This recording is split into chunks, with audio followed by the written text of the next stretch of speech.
I hope you could consider giving them compensation right away. Senador Robin Padilla nagsalita na. At yan po ang ating pag-uusapan ngayon mga kaibigan. Pero bago po yan, welcome back muli dito sa Rapido TV. Kumusta po ang lahat? Naway nasa mabuti pong kalagayan. Mag-ingat lang palagi. Sama po tayo naroroon. At dito nga sa sinagawang Senate hearing dahil nga diyan sa nangyayari sa atin pong karagatan. Diyan po mismo sa Bajo di Masinloc mga kaibigan. Ay alam po naman natin na mayroon pong insidente na nangyayari sa ating pong mga kababayan na mga mangingisda. So yan po ay ating alamin dito po sa ginagawa po na Senate hearing mga kaibigan. Alhamdulillah Rabbil Alamin.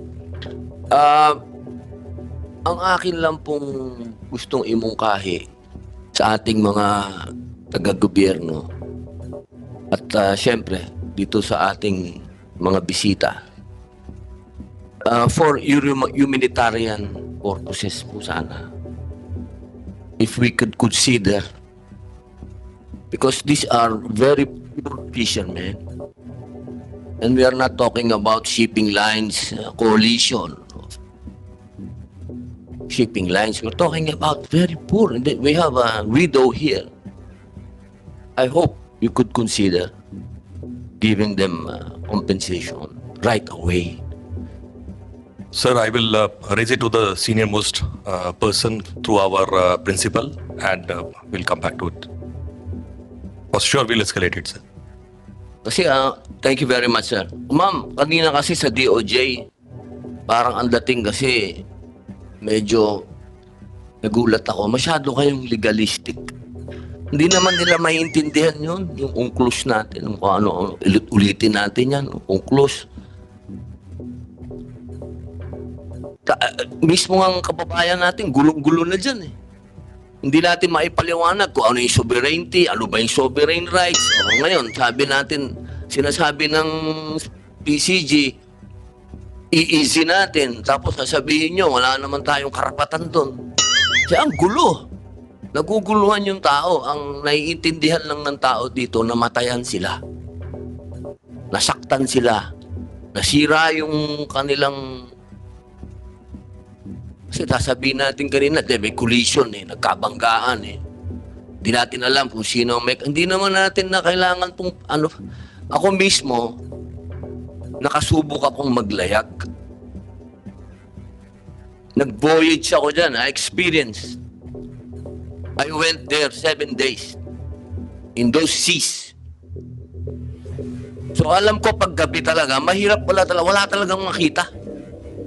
Kahit sinasabi ng PCG na may lookout, ako mismo nandun ako, pag madilim na wala ka na talagang makita. Kailangan patayin yung ilaw sa loob ng bridge para makita mo yung nasa labas eh. Tapos yung pinakita natin na tanker, nakita nyo naman kung nasaan yung bridge no, nasa likod. Wala doon sa harap. Bago nila makita yung mga kababayan natin, napaka-imposible. Kaya ang hirap sabihin natin na mayroong criminal liability dito. Ako din, sinabi din naman ni Raymark kanina, parang ang hirap din namang sabihin na nakita sila at napakasama mo namang tao. You are the most evil person na may nakita ka na doon, babanggain mo pa. I don't believe that somebody is like that. So, ang akin pong plea, my plea, for example, look at that young girl. We have to take care of her education. Because there is no more, the husband is gone. So I hope we could consider this, sir. I know you have, you are an Indian. Yes, sir. Yeah, I got married in India. I studied your martial arts, Kalaripayat. Yeah, so I love India. I know you have a good heart, Indian people. I hope you could talk to your bosses and Sir, for sure, we have been cooperating with all the investigation. We will definitely continue to do so. We will abide by whatever is the findings, and being a manning agent, whatever is possible for our side, we'll definitely raise it to our principals. I hope we will not wait for the findings because that will take years. Oh, What I'm asking, brother, is for humanitarian reason. Your Honor, for sure, we will. Yeah, I will. I hope- I will escalate to I the best hope. of my ability, sir. Kasi, definitely, I agree with Senator Pimentel that this is an accident. But of course, if there's an accident and this is the aggrieved, we have to, be considerate. These are very poor people. No, and we have this dispute in our seas. So they are very confused where to fish now. We're talking about the Scarborough Shoal, and they cannot go there because it's a disputed seas. So they go very far.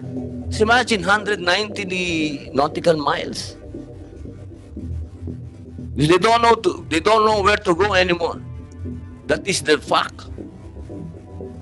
And this is we have a freedom of navigation there, so we have big ships passing there. And to tell you the truth, we are not the fishermen are not technologically advanced. They don't even have radios. They don't even have radars. tama, tama. So I hope you can consider.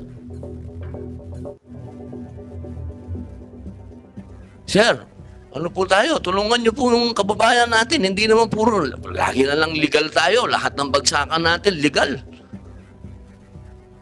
Ano po, Ma'am DOJ, please coordinate naman po sa PCG. Ano po, ano naman po siguro, ilan pong anak ninyo, Ma'am Eileen? Opo, 3 bale. Tapos, yung ibang namatay, marami din anak.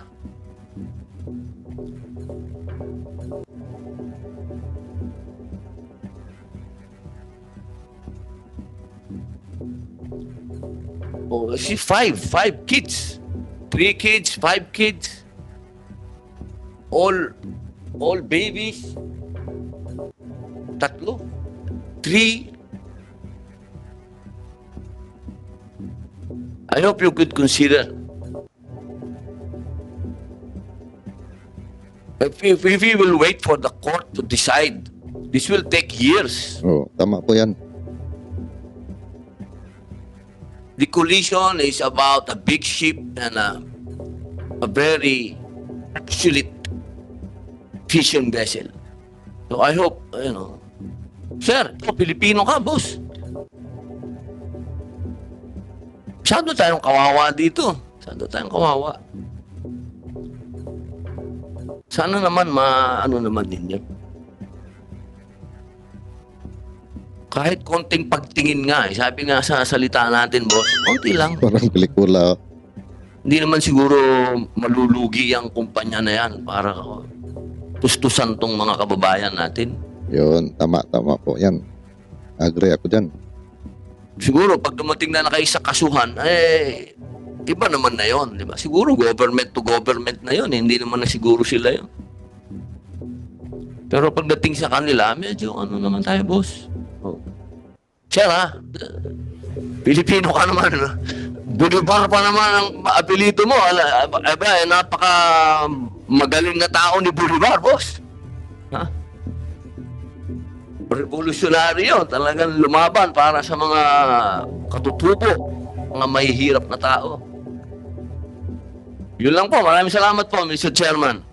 Okay, right yan. At narinig po natin mga kaibigan, ito nga mga sinasabi ni Senador Robin Padilla mga kaibigan. No? At alam po naman natin na nung nakaraan po na mga araw o linggo ay talagang marami po ang mga nagagalit po dito kay Senador Robin Padilla dahil nga sa mga aksyon na kanyang ginawa, lalong-lalo na po dan po sa nangyayaring gulo sa sa West Philippine Sea, yun mga kaibigan, no?